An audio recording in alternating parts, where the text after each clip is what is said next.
இப்போ squid game ரீசெண்டாக Korean works எடுத்துப்போம். Korean works actually BTS fans இருக்காங்க, கொரியன் ஃபேன்ஸ் இருக்காங்க. ஆக்சுவலி இங்கிலீஷ்லேருந்து தமிழுக்கு பண்ணுறத விட இந்த கொரியன் மாதிரி லாங்குவேஜ்லேருந்து தமிழுக்கு பண்ணுறது தான் ரொம்ப டஃப்பாக இருக்குது. ஆமா, அது எப்படி பண்ணுவீங்க? Actually there are certain words வந்துட்டு உறவு முறையெல்லாம் மம்மா பாப்பாலாம் மேட்ச் ஆகுது.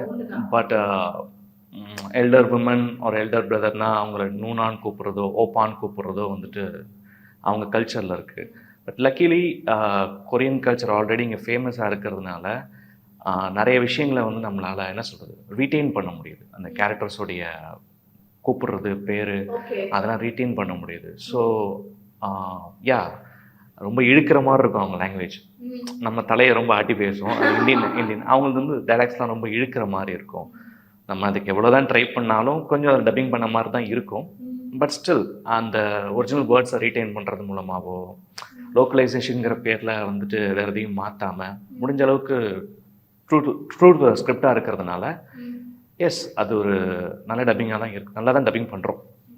ஏன்னா அதுக்கும் நல்ல ரெஸ்பான்ஸ் இருக்கே தமிழ் டப்பிங்க்கும்.